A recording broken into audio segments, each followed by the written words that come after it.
All right, peace and blessings, everyone. Assalamu alaikum, and welcome back to the STEM Files. We took a short break, but we're back. This is the voice of STEM talent and Black culture. It is a program, not a podcast, not a show, where we highlight the best and brightest in science, technology, engineering, and mathematics in the Black and Brown community. On tonight's episode, we're going to be talking about farming for a future, producing the raw materials needed for survival. We're going to be sitting down with Ahmad Majid. He's an agribusiness specialist out of California. And we're excited. Let's just put it that way. All right. So stay tapped in, family.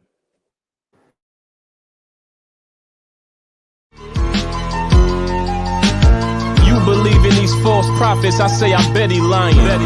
No football, New York City Giants. Girl dad, rest in peace to Kobe Bryant. When we teaching our babies, we teach them heavy science. Heavy science. Heavy science. When we teaching our women, we teach them heavy science. Heavy science. Heavy science. When we teach men, we teach them heavy.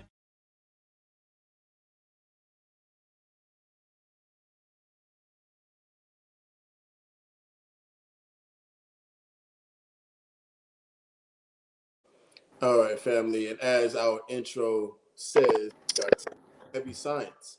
And what I mean by heavy is that we're getting into the root and the deep principles of each of the scientific endeavors that we explore on the STEM Files. Once again, we are the voice of STEM talent and Black culture. My name is Tariq Muhammad, aka Tariq Cardiac. I'm a biomedical research scientist with a background in concentration in cardiovascular pathobiology, which is the study of how diseases form in the heart and blood vessels. I'm joined by my best friend, my business partner, my right hand, Jabril. Yes, sir. Peace, love, and blessings, everyone. Assalamu alaikum. Jabril Muhammad, aka Jabrilliant Engineer. I am a civilian mechanical engineer with a focus in naval ship fluid systems and a background in material science and engineering, the study of the various material classes and how they can be utilized for different applications, making things stronger, faster, lighter, and just more effective and efficient for the whole of the human family to enjoy and benefit from. Happy to be here. Happy to be back. It's still Happy Savior's Day. Let's get into it and talk about one of the most prominent nation-building disciplines and principles. Let's get into it, family. Absolutely, family. Speaking of nation-building disciplines and professions, we are talking about a subject that the Honorable Minister Louis Farrakhan has taught heavy on, and that is the science of agriculture. So we're going to be talking about various aspects of agriculture, but I wanted to play a clip of the Honorable Minister Louis Farrakhan talking about the importance of agriculture as a profession. Keep it loud.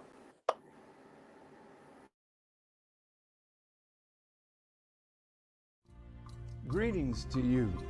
I am Minister Louis Farrakhan, National Representative of the Honorable Elijah Muhammad, that great preacher of freedom, justice, and equality to the black man and woman of America and the Western Hemisphere, and to the aboriginal people of the earth, the eternal leader of the nation of Islam, and a warner to the government and people of the United States of America and the nations of the earth.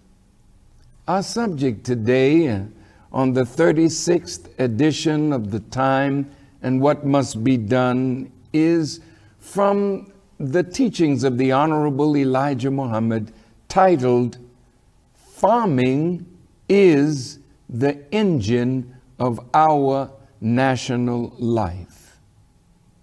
Many of us who pursue a profession in life never give a second thought to the fact that farming and agriculture is the first profession that Allah God introduced to man. If we study the book of Genesis, which represents the beginning of this world, and it also represents the beginning of every nation, God, after he worked 6 days, creating the heavens, the earth, the rivers, the lakes, the fish, the cattle, the herbs, the insects, the trees, the birds, the bushes, he lamented, saying, and there was no man to till the ground.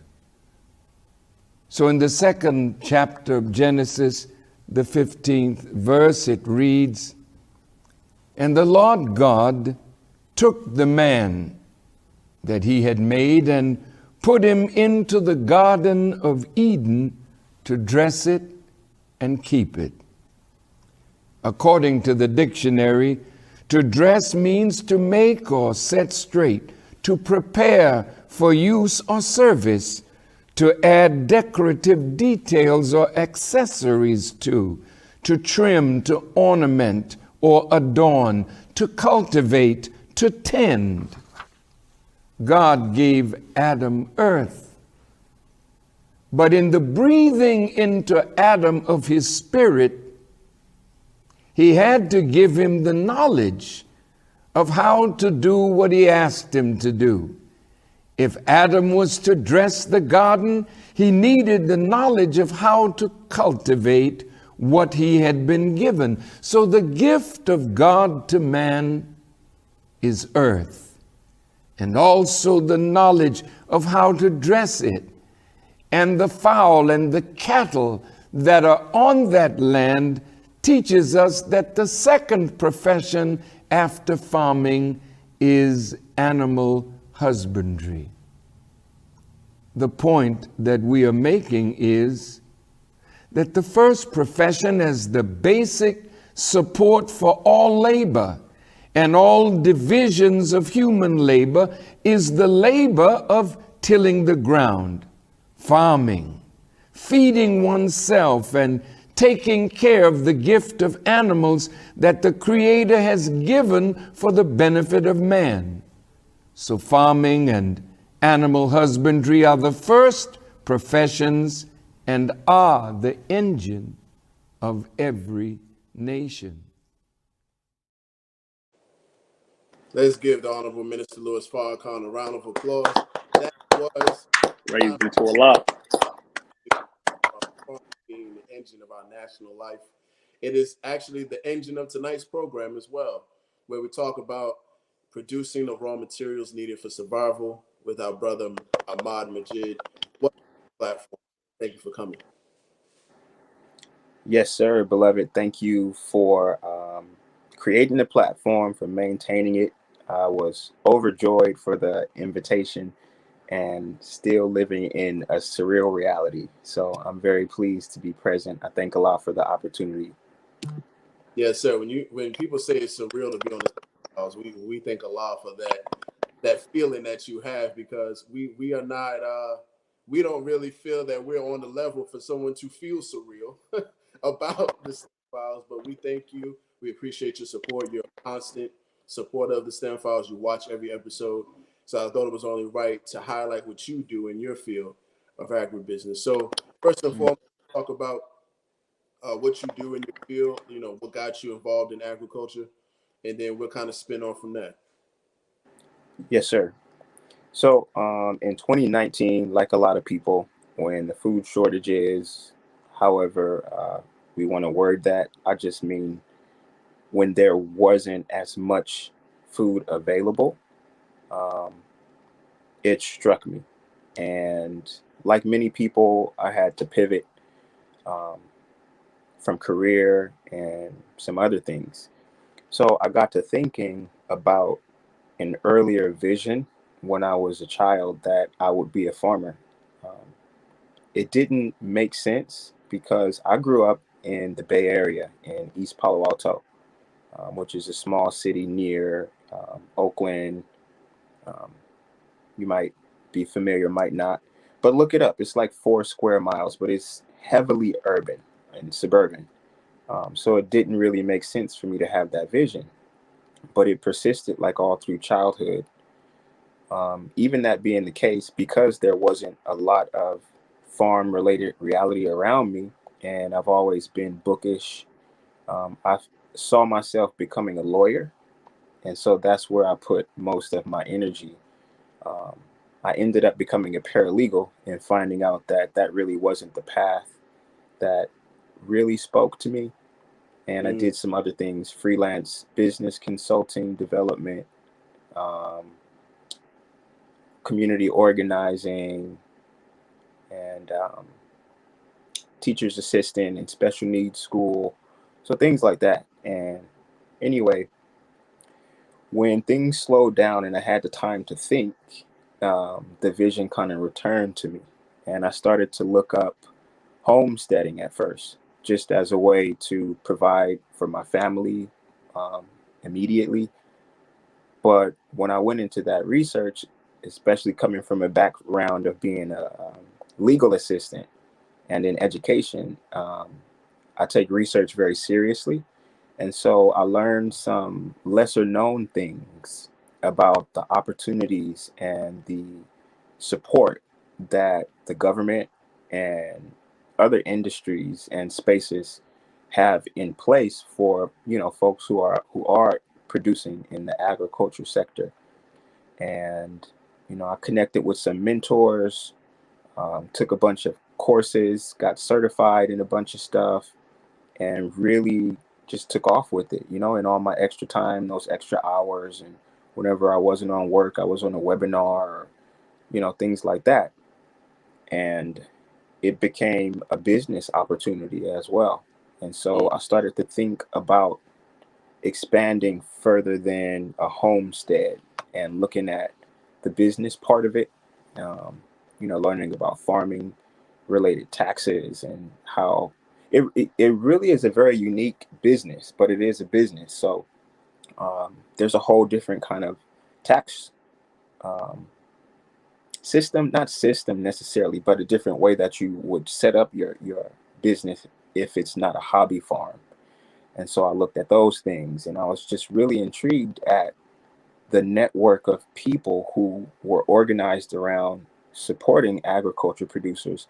And it made me feel more able and capable, again, coming from that urban suburban office more so background.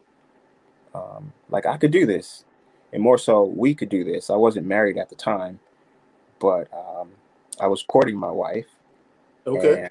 And it was interesting because she said the same thing when she was younger. She's like, I always saw myself on a farm. And so when I heard that, Praise be to Allah. it was like signs and symbols. We going all gas, no brakes. All you needed to hear, right? Yes, sir. Praise be to Allah. Okay. Excellent. Man, I'm glad you were able to have that. I'm not going to say sign off, but support from your spouse to pursue something like that, because any new business, as Jabril and I both know, it's not going to start how we want it to start automatically. There's always going to be a growth and development process in the beginning.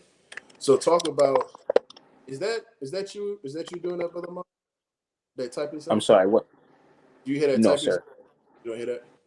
I kind of heard a clicking. It kind of sounded like some sort of sound thing, but I'm not typing. Okay. All right. Cool. All right. So let's just keep it moving. So we are basically talking about agribusiness, right? So can you give us a brief outline of what agribusiness is by definition, and then we'll get that as a science? Yes, sir. And this is my understanding of the definition. I'm sure there are probably plenty. But the first piece, agra, is from agriculture. And then obviously the business part is business. So it really refers to a wide range of businesses that involve agriculture. It could be a value added product like a homemade jam that you create yourself that qualifies to be termed agribusiness. It could be a whole livestock farm or just a couple crops. It could be crops and livestock. So it's really a broad definition as I understand it. It's liberally applied and liberally used. And I like that too, because it helps me when I'm speaking to especially younger people who may not be interested in the sweat piece of being out in the sun with animals or crops. There's a lot of different ways to get into it. Even, and this is the last piece, the agri-tech part, and if there's interest, we can maybe go deeper into that, because that's something that I love to live for our younger folks I'm glad or you said anyone. that sweat piece, because the Yes. sweat piece is why there's no hope for black farmers to begin with, right? When we talk about the different things that Booker T. Washington talked about of why black people don't get involved in agriculture, because of how people see it connected to slavery. So can you talk about that a little bit? Talk about why there aren't a lot of black students studying agriculture, Yes, sir. especially. Yes, sir. I agree. I think a large piece of it is even, cellular memory. Um, and that's something that I encourage people to look up, because it's a real thing. And even if it's not that, because that could be removed from the present consciousness, it's not attractive, I think, because there is a sweat piece. There's a large sweat piece involved if you're doing on the ground, in the field, farm work, again, whether that's livestock or crops or both. So I think that both of those play into that. Also, I think that people misunderstand the opportunities, because there's really interesting, like NASA satellite technology that's being used to detect water sources, for example, or interesting drone technology or tower gardens um, that basically grow with very little soil or even no soil and mineralized water, that, in my opinion, tends to be more attractive to the latter generations, being um, as tech inclined as they are, and even we are, because I'm an 80s baby, so I'm kind of at the tail end of that. And I like both. I like to actually, work with the soil and the animals, and maybe, for a half hour or so, we're going to go and look at what the towers are producing. So I'm interested in both, and I'm always excited to talk about both opportunities and to get people interested in both. Or what if they are, decidedly in one area? Well, let's get you somewhere connected where you can get productive in that space. Yes, sir. All praise is due to Allah. As I'm listening to you, Brother Ahmad, it's very beautiful that what I hear is a focused approach that does not uh, lean more towards being myopic. So you're able to focus in on what's important to you, but still be abreast as to what's happening around you in terms of things that are innovative and been trendy in your field, but that are not just trendy, but are things that can lend themselves to being very productive in what it is that you do. If we take a bit of a step back, the Honorable Minister Farrakhan, quoted when we were watching The Time and What Must Be Done. He said, farming is the engine of our national life. And I wanted to lift the definition of engine very quickly as we kind of continue on this conversation. And the primary definition is a machine with moving parts that converts, meaning transform or change from one state to the next, power or work over time into motion. So if farming is the engine of our national life, a people cannot purport themselves to be a nation if they're not moving forward, if they do not have some endeavor that's allowing them to sustain and grow themselves into the future. And farming, according to Honorable Minister Farrakhan, is said engine. So if we segue back to what you mentioned in regard to starting with homesteading, what did that start like in your journey? Where are you now, and how did you go from the just personal homesteading portion to making it profitable for yourself and your family? Yes, sir. Well, firstly, and I'm glad you mentioned that, my motivation beyond returning to the vision that I mentioned when I was younger was that very quote. And also that quote from the Most Honorable Elijah Muhammad, do for self. And I got to thinking, if I'm going to do for self, what am I going to do? and I thought agriculture would be it. And again, whether it was that small scale for my family or immediate community or a larger business, I thought that that would be an offering to our Savior and to our people. Um, and it just kept growing from there. And where I am now, Allah has blessed me to create a space where I wear a few hats. I do some message bringing. A lot of times when you have crops and livestock, you're literally engaged with it, especially if you're not doing some of the newer tech pieces. You have to do that work. It's not something you can put off tomorrow. It's very season oriented. So you don't get to see a lot of farmers and ranchers. And the issue with that is, even with all the supports and programs, like I mentioned, a lot of times, well, not a lot of times, sometimes they're kind of out of step with what is actually needed on the ground. And so I've made a space in the last several years before my wife and I would scale up to our own farm, with my background in legal education and all of that stuff, to be kind of the intermediary. So I get to go out and meet with the ranchers and farmers. Like, for example, when the storms came, I met with a local rancher and helped walk her through the funding that was available specifically for ranchers and farmers. Right, And right. got her connected to FEMA and helped her to get the resources to repave her ranch because it had become uneven. And she wrote the most beautiful letter in appreciation. And it was a handwritten letter, no less, that I got in the mail. And So people don't write letters no more these days. no. And seeing that value, seeing that need satisfied is so satisfying, you know? So I've decided that my wife and I were going to stay in that space until we're ready to start our farm. And that's kind of how I ended up being appointed to the Central Valley chapter presidency. That's the main hat that I wear now, but I do other kind of outreach roles and advisory committees and community garden support work. So I get to be in a lot of different spaces and work with a lot of people, and I really love it for what I'm able to learn also. And I'm glad you said that too, because you're not just focusing on the science of agriculture, but you're also focused on the business side of things, the back end, the behind the scenes of how everything is going when it comes to people being able to produce their own food, right?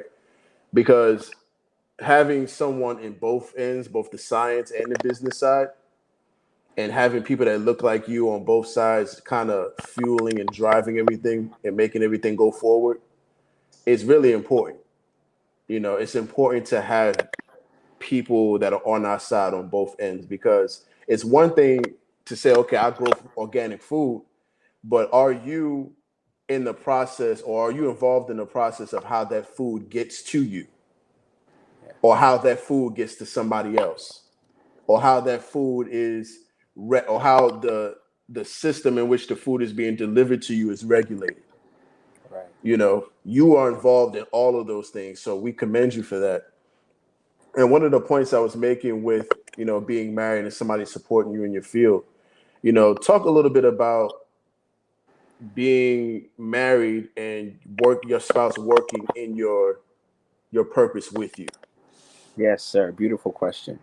And I thank Allah for my beautiful wife. She's so talented, and she was on board from the beginning, even before we had the joint conversation.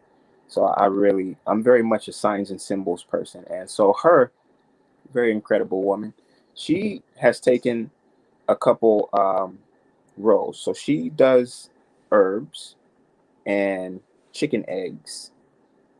Well, chickens who lay, rather. We're not going to do meat. I don't think I'm ready for butchering myself. Yes, sir. Stick with So the lightweight stuff. yes, sir. At least not now, because I do actually plan to learn halal slaughter. Okay. But anyway, she does the herbs and chickens. She's also a little more about the herbs, medicinal herbs and tincturing, Nice. and apiary bee stuff to make like salves and things like that. So to have that is About the incredible. agriculture. Apiculture, thank you. But to have that is incredible. On one end, like you mentioned, the business piece, because we get to add other products, but also for those who don't know, bees help to pollinate everything. So when we're planning our crop rotation, for example, we're always going to place our apiary, our bees, in a certain space where they're going to travel back and forth and help to pollinate things. We're also going to plant, flowers along with her herbs for various reasons. And that's another, possible business source, or even art product, because some people I work with, they do dye flowers. Come on. And so talk about what George Washington Carver did with them flower petals and them watercolors. Can you hear me?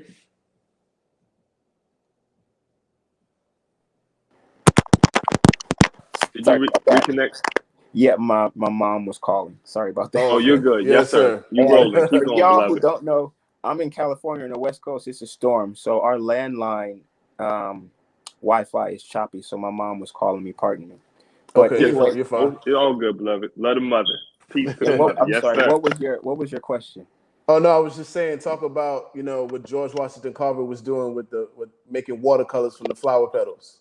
I didn't know, but yeah, that was one of the things he would do with with some of the flowers he would produce. Beautiful. He's definitely someone I've heard about, and interestingly enough, I haven't studied him since I started the work. Oh wow. But he's on my list for sure. Like when I get some extra time. Yes, sir. But yeah, you can do all kind of stuff with different plants, and there's so many business opportunities and just fun stuff even too. Like for another piece too was for homeschool, because we're definitely homeschooling, and you brothers are beautiful products of what homeschool can produce, and just the opportunities to create lessons on the farm.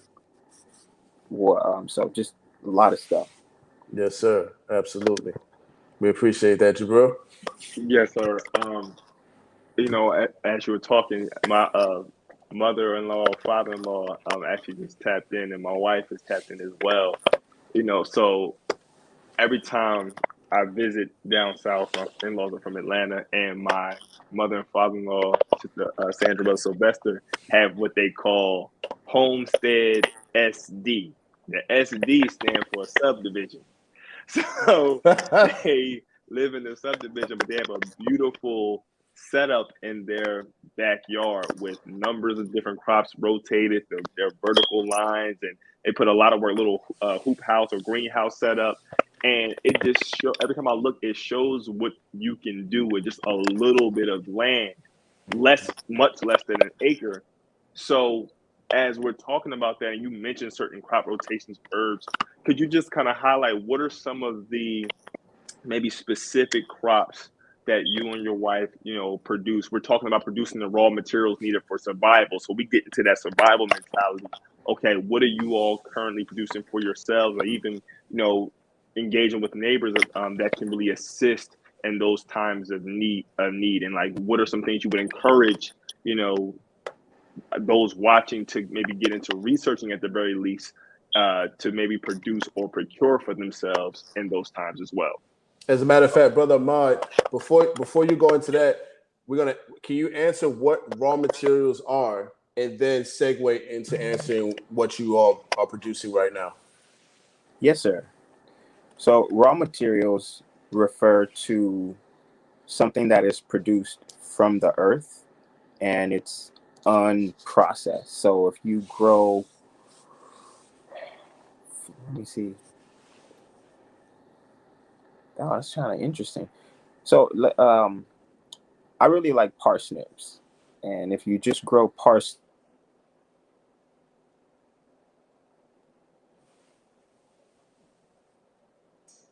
can you hear me?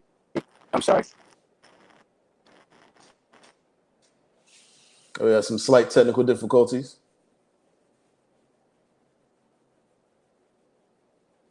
All right, bro. We're gonna keep it going until our bro is able to come back. Yes. Hi. Can you hear me again? Okay, there you go. Yes, sir. We can hear you. Yes, sir. Yes, sir. Everybody's calling right now, so I apologize to the viewers. It's always when you're doing something, right? Right. So raw materials just refer to something that's unrefined. There's many ways to process. So like we talked about what's called a value added product, some jam. Obviously, jam doesn't just happen. You have to take fruit and send it through a process to where it's a finished product. So in Right. that example, the raw material would be the strawberry or the blueberry or the apricot. Um, so I hope that kind of answers it. Another example would be, so in the beginning, I started looking at sheep in terms of their fiber. And so if you just shear your sheep, shear is another word, just cut the hair. That's a raw product. It has to be cleaned and washed and the organic matter removed and processed to different rovings, which is like a kind of fluffy circular thing or yarn or whatever. So those are the raw materials. And then it goes through some sort of process to end up something else other than like a raw, fresh fruit or vegetable where you might be able to eat it after you wash it. Okay. And Cool. then Cool. for, yes, sir, in terms of Brother Jabril's question, my wife actually does the growing now. I don't grow very much, and it's not like I'm saying people should not. It's just for me, I felt like it's a different experience to grow in your backyard than an entire, acre or 5 acres and 10 acres. And so I prefer to go out and help other people who are producing on that level. And so it's everything from greens to root crops to plants and succulents and things like that. And the other value for me is I get to observe from different perspectives and learn different processes. But my wife does grow right now. She does tomatoes. She does a bunch of herbs, a selection of herbs, and we compost. So those are the things that we're doing right now, at least in our backyard space.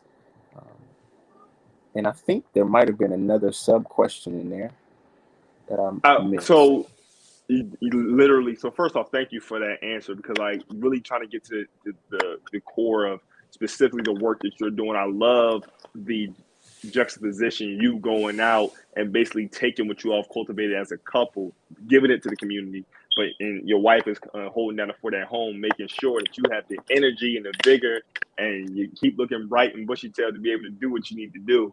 The final portion of the question was advice in terms of the average person, whether they live in suburbia, in an urban environment, rural environment, and they want to start with a simple raw product, raw material, raw, item to, farm and harvest, what would be some basics that they could start with to get themselves going in terms of providing for themselves, and then will be a good thing to turn over from a business perspective. Nice. So it always depends. That's like the lawyer answering me. But I would say as well, grow something you like first. That way, through the starts and stops and any challenges, you'll keep going and connect with local resources. There's a university system that helps, home people who grow at home, business, entrepreneurs, and every space in between. You can talk to the extension people at your local universities. They can help you. Also, you can go to your local USDA or NRCS. USDA is the United States Department of Agriculture. NRCS is the Natural Resources and Conservation Service. And they do different things. Then you also have FSA, the Farm Service Agency. Those three together I call the big three. Every state and every region has local offices. You can go online and search and find the locator and get in touch with them. And once you do that and you pick something you like, just start growing it. And there's a bunch of different ways to grow. I will attempt to send my information to help if anyone has questions, because there's so many ways. Even if you live in an apartment, you are not ruled out. I can help you find out how you can grow something on your balcony or That's right. In your house, something if you really want to grow something. But if you do have a specific interest, I love to refer people to local community gardens. Sometimes you pay for a plot, sometimes they're not for a fee. And that's a space where if you want to literally get in the dirt and grow, and have that on the ground support, 1-to-1 sometimes, or maybe 1-to-5. I know in our space we have groups. That's a good way to start growing. But yeah, find something you like and try to grow it.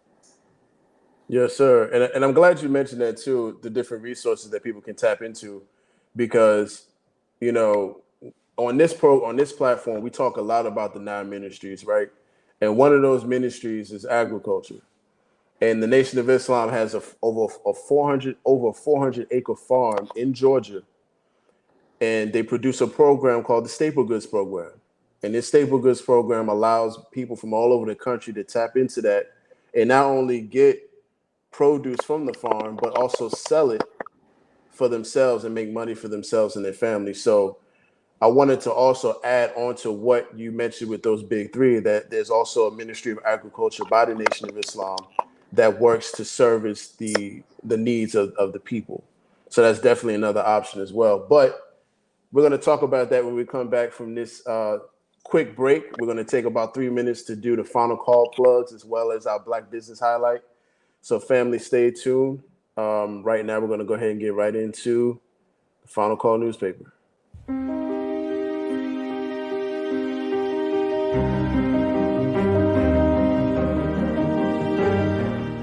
Now you can get the same uncompromising truth you've come to expect from the Final Call newspaper on all your connected devices. Subscribe to the Final Call digital edition today. Go to subscribe.finalcalldigital.com. Peace. This is Naya Muhammad, a future architect, and you're watching The STEM Files.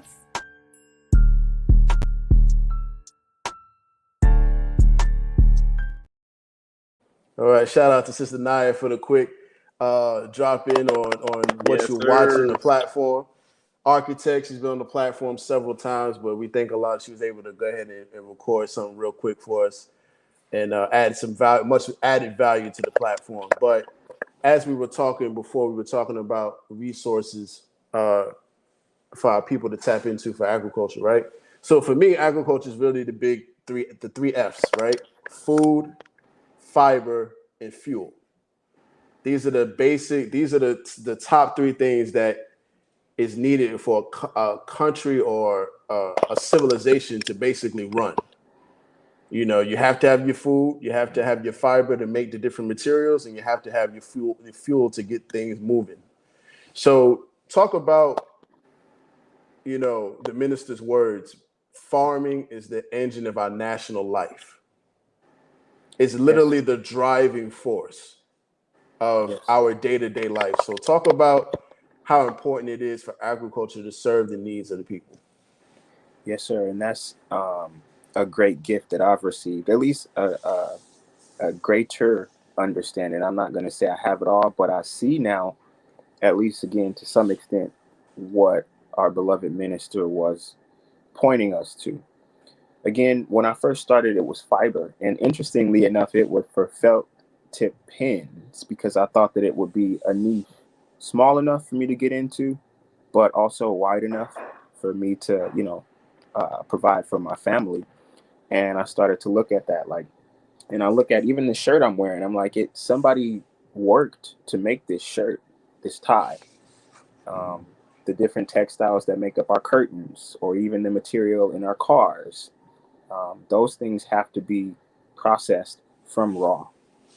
And so I just developed a greater respect for agriculture producers and everyone in the space that do the work that they do. I'm sorry. I feel like there was another piece. Oh, no, I was just saying, talk about the minister's words of farming is the engine of our national life. You know, talk about how important it is for agriculture to serve the needs of the people. Yes, sir. Oh, and then, okay, so back from the fiber and textile piece, the fuel, like we're seeing different alternative fuels being used nowadays. Even water as a fuel, that's incredible. It's incredible. And Right. then if you take a look at the food piece, we all know that we have to eat to stay here. Hopefully not too much, because food can keep you here and food can take you away, Come on. especially if it's not quality food. And so I just want to sit with that piece for a minute, because there are so many food issues outside of just accessing food.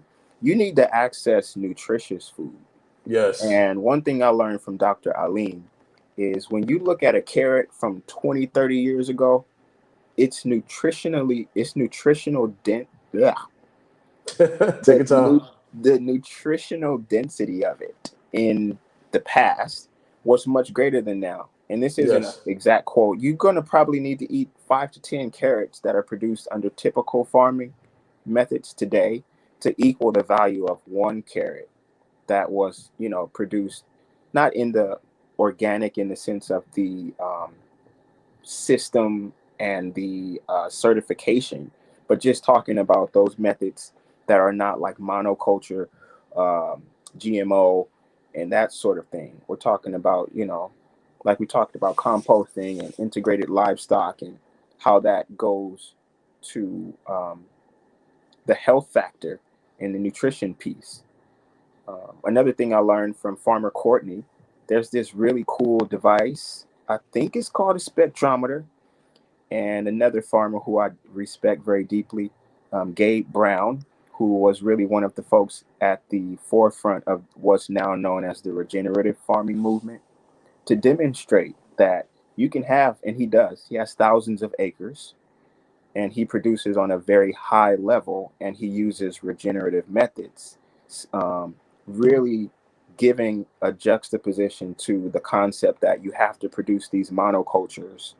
And it's just, monoculture is one thing. Like you got 100 acres of corn, 100 acres of soy or wheat, and you don't grow anything else. You never change your crops. Well, how does that affect your soil microbiology? You need to have diversity in order for the food to be nutritious and delicious. Come on. So it's just those sorts of things that I learned about now, and it does. And if you can't eat well, you can't think well or act effectively, just to take it a step further. So Right. it's very, very important to be aware of how your food is produced, how it's distributed, and how it gets to you, and what quality is it when you're getting ready to wash it off and put it in your pan or your oven or whatever, because all food is not created equal. I have to let you know that. All food is not created equal. Right. And Okay. it's and I'm glad you brought that up too. And I know I'm saying I'm glad a lot. I'm glad. It's because we're on the same wavelength in terms of thinking. You're speaking what I'm thinking, and I really appreciate that. I've always said that when people are like, "Oh, you can get you can get protein from the soybean just like you can get from the common or the dry bean, but all protein ain't the same. Right. Just because you're getting protein from the soybean or protein from meat doesn't mean it's the same type of protein you would get from the navy bean. It's a Right. better type of protein. The nutritional density is a whole lot better. But that's another program or what have you. Matter of fact, we can Hold on, talk I about got it. tap in. Hold on, I got tap in. Okay, go Hold ahead. on. Go ahead. Oh no, So, don't do it, bro. Don't do no, it. look, no, real quick, and then because we got like 3-4 questions we got to get to. But real quick, and I think you'll attest to this, Brother Ahmad. One of the things when you talk about all food is not created equal, I think, and I've had this conversation before, I think a lot of times when people talk about healthy foods or healthy eating, we get very much nutritional facts conscious. Right. Okay, this has X amount of protein, this has X amount of zinc, X amount of this. But we forget that that's only as good as absorption. Right. So if I can't digest this, it doesn't matter how much protein is in it. Come on. So bioavailability is a terminology used a lot in the supplement industry. Yes. And they talk about the difference in bioavailability from a liquid to a powder to a capsule to a pill. And obviously, it decreases in that direction. So the same thing when you're talking about the toughness or the ability to digest your food, right? I can have a certain amount of protein in meat, but is that going to be more bioavailable to me than if I have that same level of protein in a softer food like a vegetable of some sort?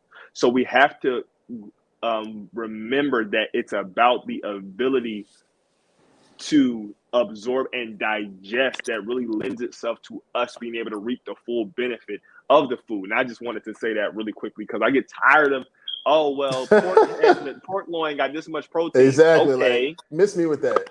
Okay. So, all right, get out of my face with that. But Absolutely. Right. And I just realized we played a video about the final call, but we didn't talk about this week's issue. So I want to go ahead and just tap in real quick with the final call newspaper. Jabril, what's this week's issue about? Yes, sir. Family, again, please forgive us. We got a little bit carried away, but we're going to get back to this. Family, the final call newspaper is the flagship news source for the Nation of Islam. It is a message dedicated to the resurrection of the Black man and woman in America and the world. To get your latest issue, edition digitally, go to finalcalldigital.com. Make sure to follow at Final Call Newspaper on all platforms. This week's edition, God is not mocked, and neither is his servant. World events continue bearing witness to what Allah, God, and his Christ are revealing to their anointed representative, the Honorable Minister Louis Farrakhan. Family, for those who were blessed and able to travel to Chicago in the last few days of February 26th being Savior's Day, and breathe in and take in the majesty that was the Honorable Minister Farrakhan and his message. Please go back and watch that message. For those who weren't able to attend nor watch, go to NOI.org to watch that message. The Honorable Minister Farrakhan gave us so much, and the one thing that I really got from it is that we have no time to lose when it comes to making our word bond and really helping to bring in the kingdom of God on earth, because this world is quickly approaching its end. So again, family, if you are in the Philadelphia, Pennsylvania area, you can tap in with myself to get your physical edition. If you're in the Richmond, Virginia area, you can tap in with my bro Tariq Cardiac. And the Stockton, California area, you can tap in with my brother Ahmad Majid to get your physical edition and become one of our various customers. But again, family, the final call newspaper is that good news that you can use in this great and trying time, family. You on mute, bro. I appreciate you for that introduction to Final Call, beloved. Also, too, family, we talk a lot about community development. We talk a lot about industry, science, technology, engineering, all that great stuff. But you can't properly serve a community unless you work on self. So we want to also highlight the Self-Improvement Study Guides, Volume 1 and 2, $20 a piece, store.finalcall.com, or you can text the number below. We want to make sure that we are also working on self so that we can properly build and produce the type of communities that we want to see. Nothing that we do of any value is worth anything if we don't work on self first. So self-improvement is the basis for community development. Also, too, family, our Black business highlight, Brook Solutions. This is a company founded by my brother right here in Richmond, Virginia, in the student ministry class in Muhammad's Mosque number 24. He has a credit repair solution. And I listened to my brother and what he talks about and how he talks about the science of credit, the science of credit repair. And brother has a lot to offer. The link to this beautiful company that he started, named after his beautiful daughters, Sunny and Brook, Brook Solutions. Credit repair, definitely tap in with that. Get your credit straight. I know a lot of Black people, we talk about, we don't need credit, this, that, and the third.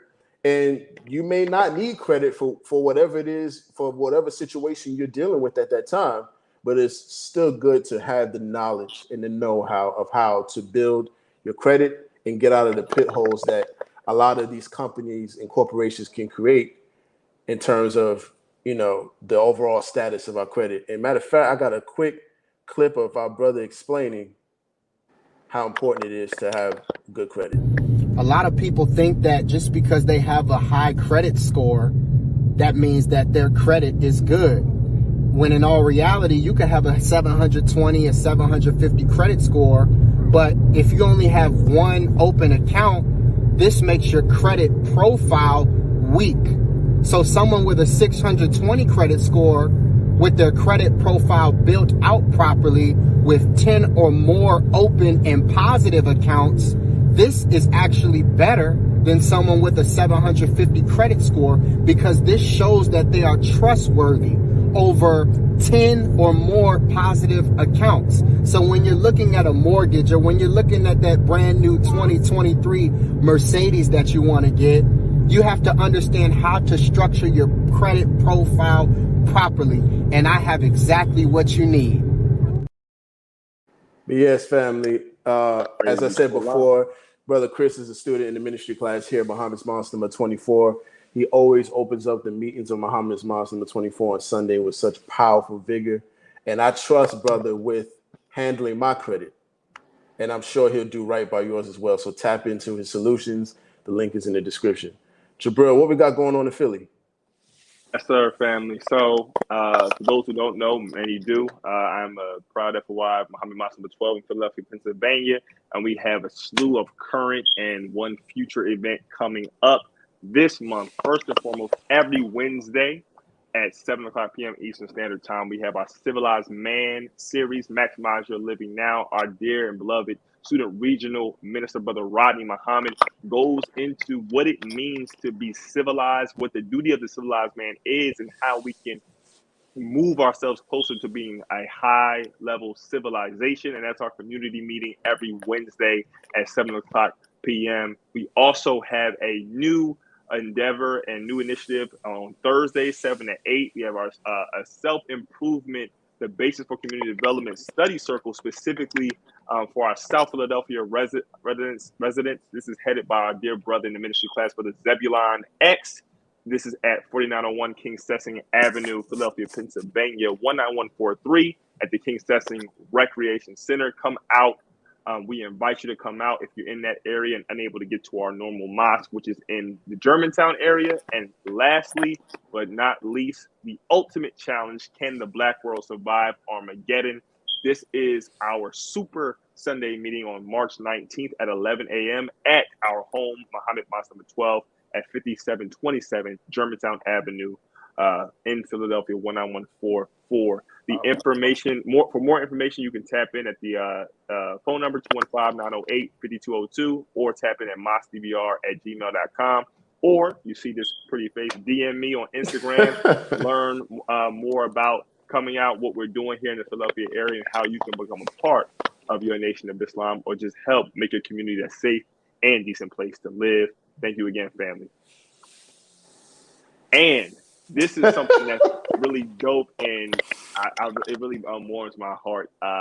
So two brothers in our Muhammad Mosque number 12, Kabir Squad, which is a squad of young FOI striving to be grand in all things that we do with freedom, justice, and equality. This coming Ramadan, we know Ramadan is upon us. In a couple of weeks, we will be in that month of fasting. Our brothers, Brother Josh X and Brother David X of NOI Quotes, you may have seen them on social media. Yes, sir. Yes, sir. Facebook. They're going to be having live discussions every Tuesday after Maghrib during Ramadan. Live discussions on Quranic readings, discussion on the 5 pillars of Islam, and discussing the history of Ramadan and its importance. Make sure to follow at NOI Quotes on all platforms. Tapping with our brothers. They're doing a beautiful work, and they're just some beautiful brothers. Happy to help them any way I can. Absolutely. Them quotes be giving me life sometimes, bro. Like when you at work in the middle of the day and you need some quick inspiration and kind of get you through the day, and you just go on Instagram and go to NOI Quotes. I mean, your brother, our Kabir Squad is just killing it. Crazy. Like that, I love that squad. I love everything that they got going on, and it's just a lot of power packed talent in one squad. So I look forward to everything that y'all do, and however the STEM files can support it. Hell, I want to have the whole squad on the show one day. Just to build. That'll be lit. But let's get back to the program. We spent too much time on the plugs. That was a whole 10 minutes. But we're back at it, producing the raw materials needed for survival. Brother Ahmad, you're a part of an organization called the National Women's, and help me out here. Yes, sir. National Women in Agriculture Association. Okay, so let's talk more about that. So it's National Women's, I think it's International Women's Month or week or what have you. It is. And It is. right. So it's a lot of engagement on social media right now when it comes to the upliftment of women, and we on the Stand Files particularly would love to uplift the Black woman, right? So you being the Central Valley chapter president of a women's organization, talk a little bit more about that. How did that come about, and how do the women of this organization see you as their president, who is not a woman? How do they see you in that light? How do they receive you in terms of the overall mission of the organization? Beautiful question. So I met Dr. Tammy Gray Steele. She is the founder and executive director. I met her in a beginning farmer and rancher webinar that was hosted by the California group. It's a national thing that I think recently lost its funding. But anyway, um, she came in as a speaker and she spoke so well.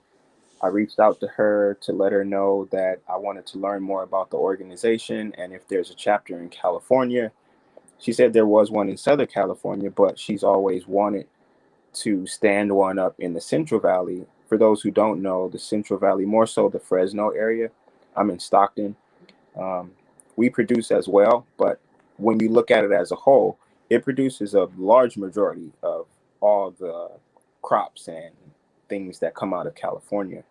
And so understanding that and, talking with her and building a rapport, I talked to her about my intention to start an organization that does similar things. And she pointed out, hey, we have a 15-year history and we already have partnerships with the big three that I outlined earlier: NRCS, USDA, FSA. And you would be coming into a network of folks who could help you. Mm. I said, send the documents on DocuSign and let's get it going. So that was last September. And so since then, I've been doing some strategic network building. I have not opened the chapter necessarily to members, not paid members, but I do work with several women and men in the area in terms of creating a membership package so that when we invite, official members, we want to give them some benefits. However, I attended our 15-year anniversary in Oklahoma a couple weeks back, and our organization primarily is organized to assist women. Secondarily, it's at-risk youth of whatever gender. And then, of course, men would be a respectful third. But in terms of chapter leadership, it's open. And I was really happy for the opportunity to support women and to create a space for women as a man to come into business and come into ownership, come into leadership. And Right. so our kind of motto that I've learned is we put our queens out front and the kings support. And so when I went to Oklahoma for 2 days, it was very much that energy. I got to meet with the different chapter leaders, the national team that is comprised of both men and women who have different expertise. And it was just incredible, like the most incredible people doing amazing things. And since I got back, I've been really lifted up by their experience far beyond mine. And so I feel really privileged to have been invited, especially directly by Dr. Steele, pardon me. And I feel like we are developing a great auntie nephew relationship. I can speak with her, whenever I really need to. And shout out to Tay, our assistant, who handles a lot of the intermediary work. And salute also. She's also in the Army. I think she's away right now. Okay. But it's just a great group. And again, just privileged to be a part of it and happy to bring bring fruit from our Central Valley chapter very soon, inshallah. Yes, sir. Well, you definitely already brought the fruit with you being the FOI to the table, There beloved. you go. We Please.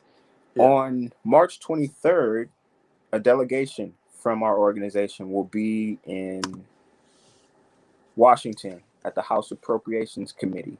This is the first of many. If you're interested, you can contact us or contact National and talk about, once you learn about it, how this would be valuable. And what we're doing is we're talking to Congress to get ongoing funding. Dr. Gray has done this for 15 years off of community equity and community relationships. Obviously, we do have our partnerships, but there's always more that we can do if we have more. And so we're lobbying for regular funding. For those who are familiar with the 4-H program, that's a very popular program. It's well funded and it does great work. We would like to be in a similar position to spread this opportunity to as many people who are interested. So please look into that. If you're in the Central Valley area, you can connect with me. I'm not sure how I can send out my contact information, but don't worry about that, bro. I already put all that in the description. So for those who are watching, if you're watching on YouTube, I put it in the description. If you're watching on Facebook, it's in the caption. So you gotta worry about that. We got you straight. Thank you. But yes, sir, absolutely, man. But like I was saying before, man, you definitely brought the fruit and what it means to be an FOI. Setting up a territory or beachhead behind enemy lines, and you're not infiltrating in a sense, but you are representing Muhammad in everything that you are doing. So we appreciate you for representing us properly in your field. And I also wanted to ask you before we conclude, and I'm sure Jabril, you got some questions from our audience we have as some well. questions in the audience. Yep. Yeah, so let's get to that. Forget, I'll save my question for last, but let's get into this audience. Go ahead, bro. Yes, sir. So thank y'all, family, for rocking out with us. We know we're at that hour, but we have some beautiful questions that we want to make sure we get to. One such being from my household, and I would be remiss if I didn't get to that. So first and foremost, we have a question from Chef E. Muhammad. And it's a beautiful question. It says, what are your thoughts on aquaponics? And in terms of what it is, can you kind of brief us what is aquaponics, and then provide us your thoughts on it being, efficacious or whatever for our community to dabble in? What is it in general, and what do you think about it?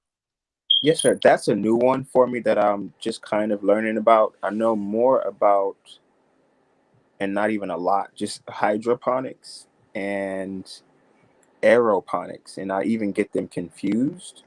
But to my memory, aquaponics is that part where I think it's the one where you use no soil. And if I'm wrong, someone please correct me. And you use mineralized water to grow. And I think it's interesting in terms of having alternatives. When we look at the train derailment in Ohio, Right. and we're looking at soil being contaminated and water being contaminated, there does need to be alternatives, for those reasons. I think, though, and God is never mocked, we started with soil, and I feel like that is the main piece. That's where I have curated a space and where I will continue to do my main work. But that being said, I do think it's important to learn about those alternatives, especially in cases of safety or production and, other objectives that those, to my understanding, can address. Aquaponics, hydroponics, aeroponics, that whole tower garden, that whole kind of new-ish area of things. And pardon me if I'm misunderstanding aquaponics, because it is something that's super brand new. But in our network, we have professionals. We have a brother in Tucson and a brother in Las Vegas who, if you are interested in those things, is that a brother chef? Shoot me a message on Facebook or contact me and I can connect you with them. And I'm sure they would give you a more robust answer.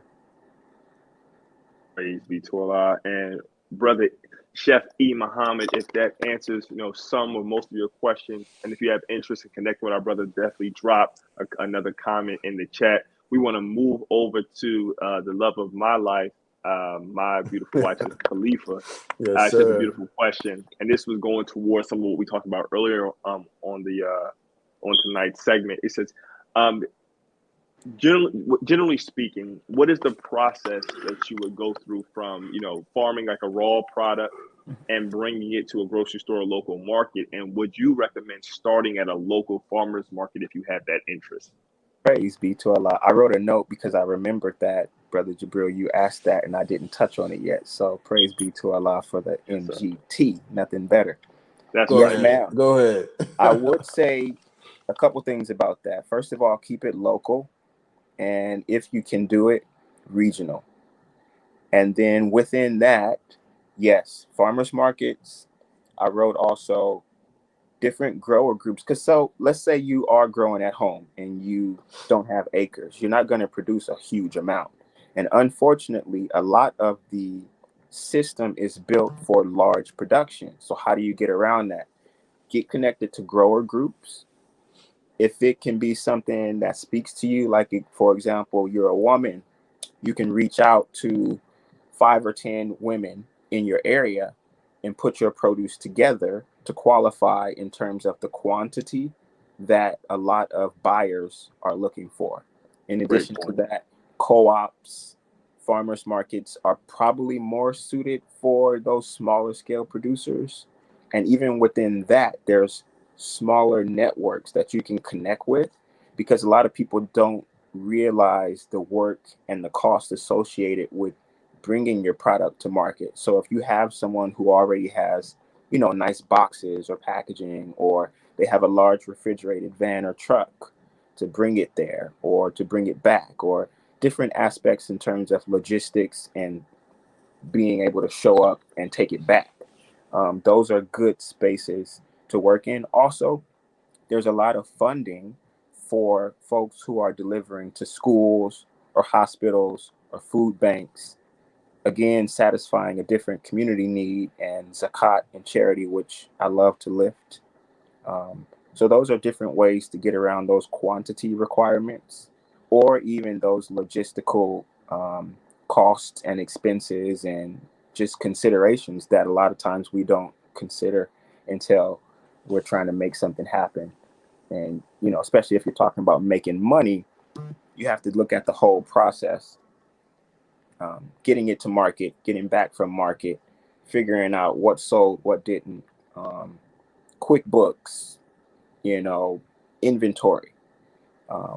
These are things that often we don't think about until we're in the space, and sometimes it's too late. And a lot of times we'll lose valuable producers, who just needed that extra help or that extra direction.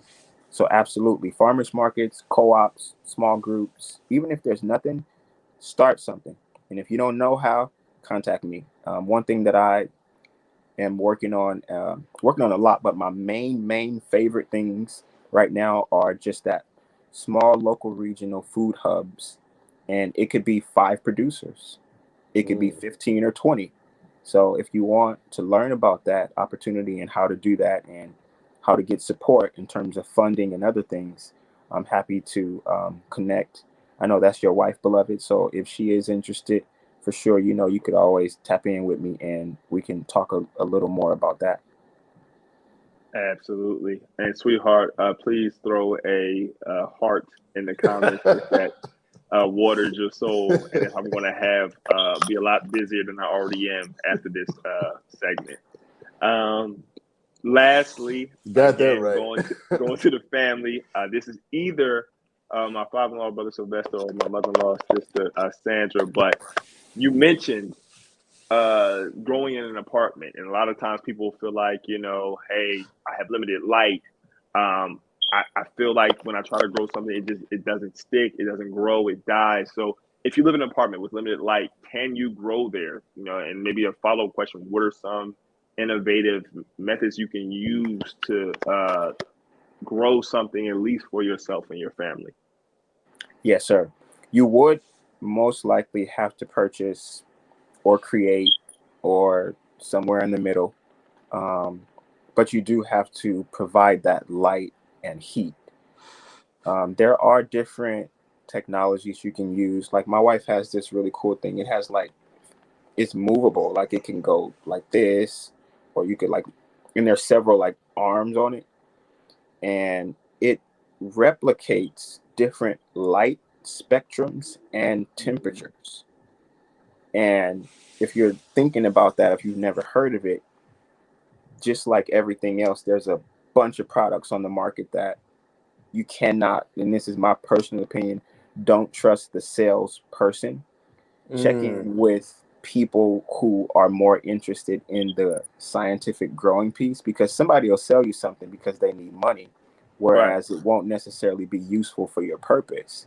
So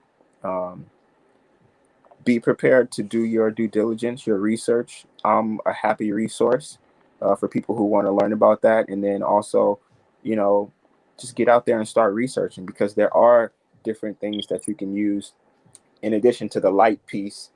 Because I know that we'll probably talk about in light bills. There's other ways too. Like you could have different devices that are solar powered. So in the daytime, you have your charger outside, and then you bring it in, and then you set it up for whatever number of hours your crop needs. So you're mitigating that cost piece. And again, when I talk about these things, people are like, oh, I never thought about that. Me too. And that's why I'm glad I'm in the space. I'm able to share these kind of gems with people. But there's so much technology, and that's the agri-tech piece too that I like to attract other people, like our brother who's an engineer. You can create something and create a business market for it. Again, let it be useful, let it be truly inspired, but you can create something. And that's another thing I'm very interested in too, intellectual property for unique small farms. Because again, I don't, love it or hate it, I don't really advocate for large monocultures. I like 50 to 100 small farms in a county, so that people are producing little things and small spaces, and that diversity. So you could create something that could be very useful, or find something that you could innovate that already exists. But yeah, there's many ways to grow. Right, and that's what Original Man Scientific is all about. We're all about not only producing something, but building a business around it, so that when the product is in use, it can also make people money. You can commercialize it however you want to do it, but building a business around an invention or an innovation is crucial to the success of the product, and make it and getting it into as many hands as possible. It's one thing to build the thing that cuts the food in the food processor, but now you've built a company where a whole bunch of other entities are able to use your invention or license it, and now they're able to have this. But now you're able to have this invention in so many different companies and brands because of something you produce. So I appreciate you highlighting the business of science. Praise be to Not Allah. just volcano experiments, but intellectual property. We appreciate that. Oh, for sure. Again, I'm a former paralegal. I'm about that bottom line. Yes, sir. That's right. And Yes, shout out sir. to brother Dr. Ridgely, a great inspiration as well. Yes. And to all the folks who work on our nation's farm. I'm sorry that I didn't learn about this sooner, but I'm happy that I'm here to stand alongside you all. It's never too late to acquire knowledge, beloved. So whenever you find out is when Allah wanted you to find out. That's And, right. and he Yes. blessed you to come. And he's blessed you to do what you're doing with the knowledge you've gained so far, man. So we appreciate you. That's why we want to bring people like you to the STEM files. We don't necessarily care about how long or when you acquired the knowledge. We just want to make sure that you're using it to further the agenda of being a entity for your people to feed on, that would eventually bring us closer to Allah. So Beautiful. that's what we're concerned with. Yes, sir. Beautiful. Absolutely, bro. I, you know, I'm just thankful first and foremost that for you accepting the invitation, beloved, coming on the platform, for you being a longtime supporter of the platform. It definitely, brings a smile to my face, and I'll speak to Brother Tariq, when people not only consume, but then really show their appreciation for what we're striving to do in terms of, giving a spiritual STEM-based IV to the community for this time frame. So we really appreciate you, beloved. Appreciate what you're doing for your community, for the people, and look forward to. I already had a couple of comments about a part 2. So if you would love to come back, we'd love to have you. Have a slightly different conversation. Come on. As we close tonight's segment, and we're a little over that hour mark, but thank you for bearing with us. Is there anything, any last nuggets or advice or comments you'd like to give as far as producing the raw materials needed for survival? Any last minute words, beloved? I would say, first of all, thank you for the invitation from the audience, and you as well for part 2. Absolutely, let's book it. And in terms of the question, yeah, everyone can grow something. I think that now too, it's really incumbent upon us, not even just because of the need to supply the food, but I'm learning so much in terms of different sciences and different business, and just so much. There's so much to learn, and I appreciate so much the opportunity to be a student again at 38 years old, and to learn so much, because I'm a super nerd, and that's like unabashedly. So even if you're not, though, I think it's valuable to help to create a scientific thinking. We all should be scientific on some level. We all should investigate things. We all should learn as much as we can every day, and apply ourselves, and be comfortable being uncomfortable, learning something new. So for me, that's the other side benefit to it, in addition to having something that is safe for yourself if you don't have children, or if you do, for your family, your community, and to just have something that you created. Like my wife's tomatoes, my wife's herbs, when she puts it in our food, it's so delicious, and it has that love factor too. Like it just tastes better than anything you ever had. So so many benefits to growing anything, even mushrooms that don't require light. If you eat mushrooms, or if you just want to grow something to be engaged in that observation of seeing something on a trajectory, mushrooms are something I encourage. And mushrooms are actually a big money product. Yes, sir. So, and again, we could go on and on, maybe some more of the business specific pieces for part 2, but there's so much in agriculture, and I encourage you, even from just a learning perspective, grow something. Grow, even if it's flowers that you look at and you're not going to eat. You will learn something. You will come away with a greater appreciation for God's creation and the systems that He's placed in everything by doing so. So do it. Yes, sir. Yes, sir. We appreciate that. Thank you so much, man. And I like that too. Being a just grow something, just to observe it, be engaged in the process. If there's something, and for those of us who are thinking about growing food that is the growing food that just pertains to what we're supposed to eat and how to eat to live, that's wonderful.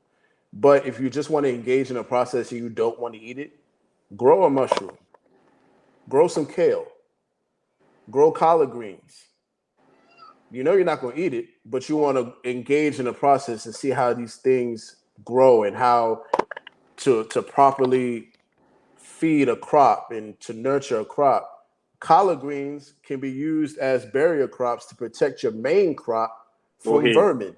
Go ahead. So just plant, play around with. Okay, you want to keep the raccoons and the mice from your main crop?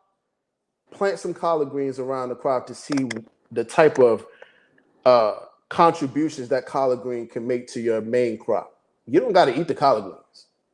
You're not going to eat the collard greens if you know the proper nutrition behind certain things. You're not going to eat them anyway. So just plant them to help out. You know, nothing Yes, wrong with sir. that. But You just we taught also, me something. I didn't know that about collard greens. yes, I didn't know about it until I was soldiering one day, right, with the Final Call newspaper, and I was with brother Tim. He's one of the student lieutenants here in Richmond, and he's also over the Ministry of Agriculture. And we were just talking to a brother that had these big bushels of giant leaves in his truck, and I was like, those look like, you know, collard greens or kale or what have you, right? He said, yeah, you know, I'm not eating the collard greens. I'm actually just planting them around my main crop to keep the rats out. Wow. Because they get lost in the big leaves and it's hard for them to really navigate that. And the leaves also have this white substance on it that's toxic to rats. Wow.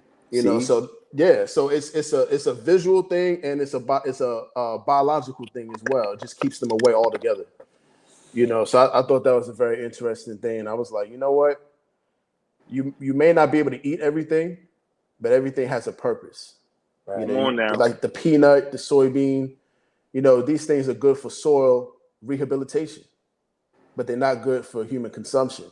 There's something for everything, you know. So we thank you for your time, bro.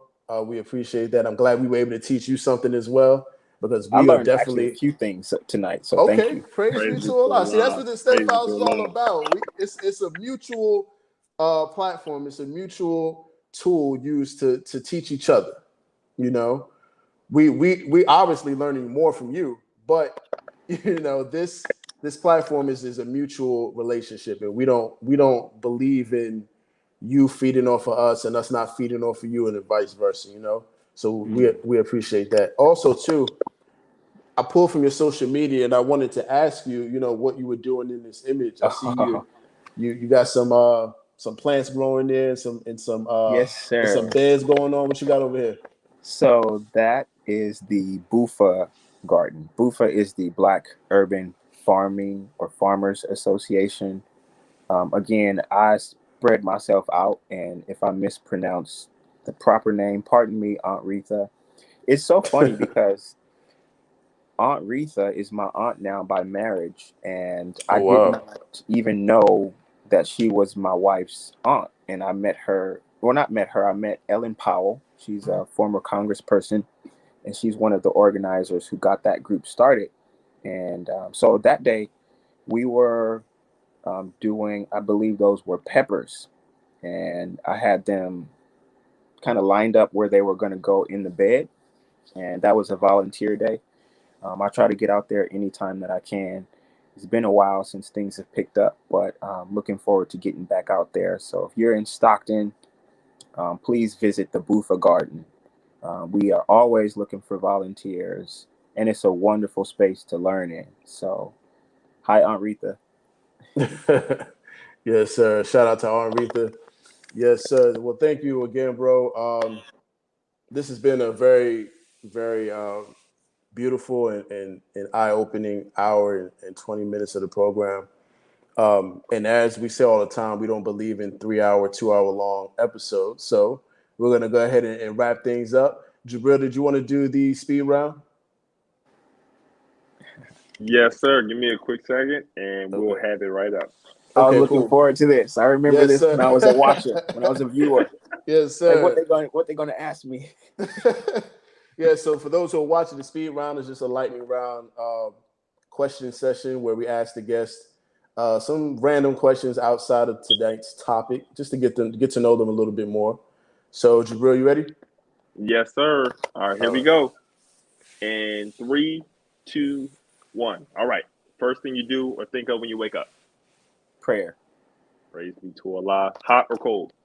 Hot. Walking or jogging? Walking. Professional or volunteer work? Volunteer.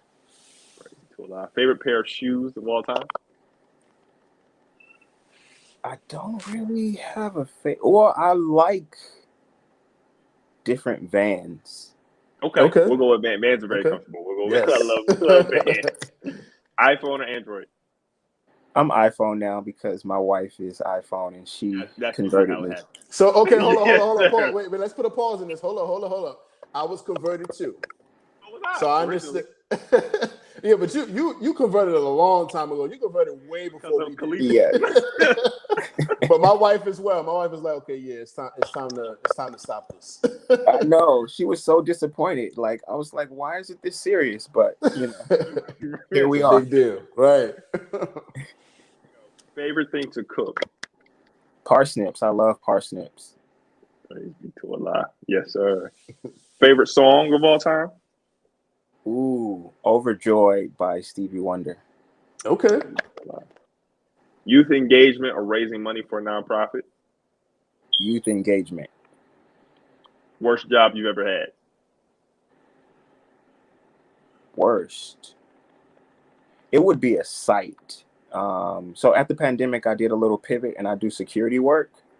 I'm not going to be any more specific with the site, but there was a site that was, it was very, every day Yes, you sir. go there. But I I don't do that understand. site Understood. anymore. Right. Understood. Yes, sir. All right. Stuck on the island for a year. You can only listen to 3 albums or artists. What would they be? 3 albums or artists. Wow. Okay, I'll go with artists. I'll do some Prince because I love his arrangements.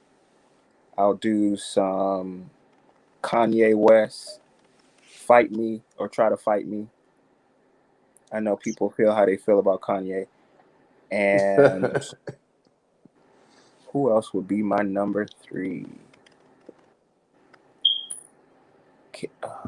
Oh, pardon me. And I'm glad I took a second. Jay Electronica. Okay. Yeah. That's a Gotcha. golded 3 right there. It's pretty golded right there. Oh yeah, for sure. All right. All right. If you could meet any scientist from the past or present, who would they be and why? Any scientist. Some people might not understand this, but it would be Master Farad Muhammad. He's the master scientist. If you don't know, do a Google search. Mm-hmm. Go ahead. That's right. Man. 9,000 miles by himself. Cold. So here we go. If you weren't an agriculturalist or agribusiness specialist, one engaged in farming and agriculture, what would you be? You know, now it's interesting. I'm circling back to the value of if I would have completed my law degree and what value that could bring to the space, especially in terms of intellectual property. And I used to work for an intellectual property attorney. I would probably incorporate that and do different small farm, small scale tool creation because it's a very underserved market, but a huge market. You hear that, Tariq? Oh yeah. Yeah. Oh yeah. All right. So here we go. Last question. My name is Brother Ahmad Majid, and I am a student of the Redeemer, which is my Facebook name. And obviously my direct teacher is the Honorable Minister Louis Farrakhan, who was taught by the Most Honorable Elijah Muhammad. But we all take our cue from the Redeemer. And so that's, and shout out to Sister Nayira and Brother David out in Florida, who are heavy on Dianetics. And in a conversation with them, I learned that, and she helped me walk through it.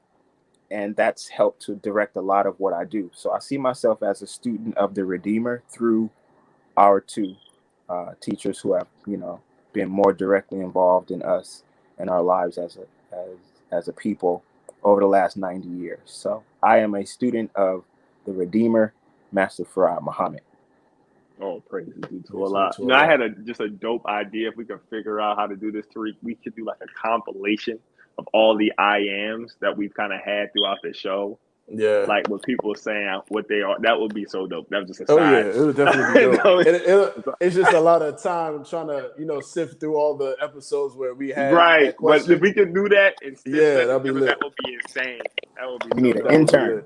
Yes. Raise me to a So lot. it's a lot of work, yes, sir. But man, this has been another edition of the STEM Files. We serve as the voice of STEM talent and Black culture. We have Jabrilian engineer, Tariq Cardiac, Ahmad Majid. I pray that we actually fed you all today, literally. No pun intended. But we talked about producing the raw materials needed for survival. And in part two, and we definitely will have part two, we're going to get more into those raw materials, the business side of producing raw materials, and the goals that our brother Ahmad and his wife have in terms of producing fibers. So on the next episode, matter of fact, Ahmad, if you want, we had to reschedule next week's episode. So if you want to come back next week, Wow. and do it then. I don't. Oh, I'm on it here. I would have to look. I think that it's available. We can do a tentative yes, and then we will update you, inshallah, if I find out that there's something booked. I'm looking forward to it, man. Just go ahead and text me and let me know. And but family, y'all watched another episode of the STEM Files. We got a lot of excitement in the comment section for part two. It's 9:30 Eastern time. I see my brother's eyes getting weak over there, So I'm gonna go ahead and wrap this up. But family, thank you for tuning in to another edition of the STEM Files. For those who are watching, please, please, please come back next Thursday, 8 p.m. Eastern time. Tariq Cardiac, Jabrilian engineer, Ahmad Majid. Peace. Peace.